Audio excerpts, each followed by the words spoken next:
See here. Hi, can you introduce yourself? Sure. My name's Andy Sullivan. I'm the founder of the 9/11 Hard Hat Pledge.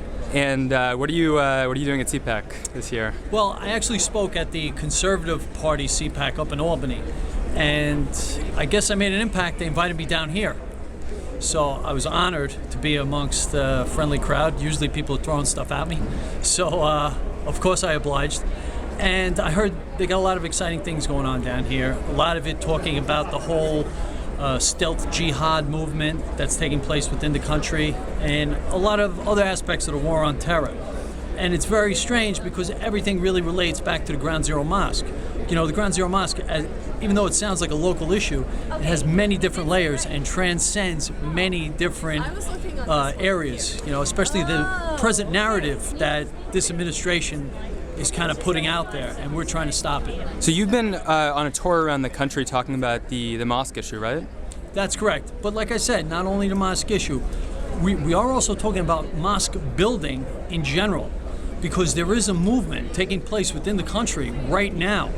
And are you against all mosques? Negative. I'm not against all mosques. What I am against is our political elite being complicit in working with the Islamic lobby to put up these mosques. Now, I'm in construction over 30 years, and I know what it takes to build a building in a certain area, and there's certain criteria you must meet.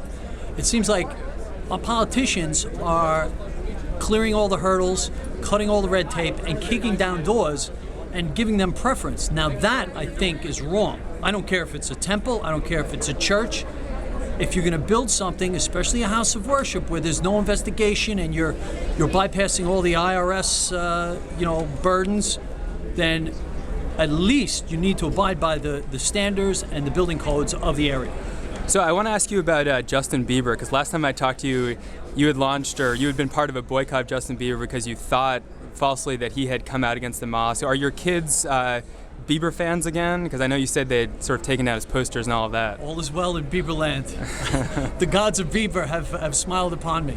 Well, basically what happened was I had a volunteer out in California who started a boycott on behalf of my pledge, the Ground Zero, the 9/11 Hard Hat Pledge, which basically says we will not build that mosque at that location.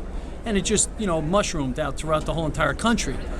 And it spawned a boycott of anybody who was actually in support of the Ground Zero Mosque.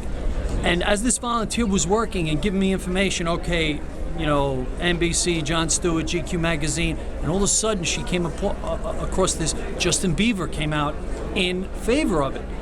When I heard that, I said, okay, listen, make sure this is good, credible information. That she told me she did, and it is my fault. I should have double-checked her check. I did not. Life is very busy for me right now, and unfortunately, we boycotted the Bieber.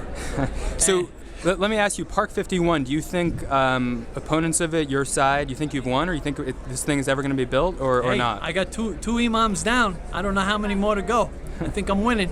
I mean, if we didn't do anything, and I'm not taking the credit, I give the credit to the people. I just put a little spark out there, and it kind of erupted. I feel like I maybe awoke the American psyche, because I think it is offensive and inappropriate and very hurtful to the 9/11 families. To me, I lost the girl I loved. I was there when the planes hit. I had to rescue my own workers out of Tower 1.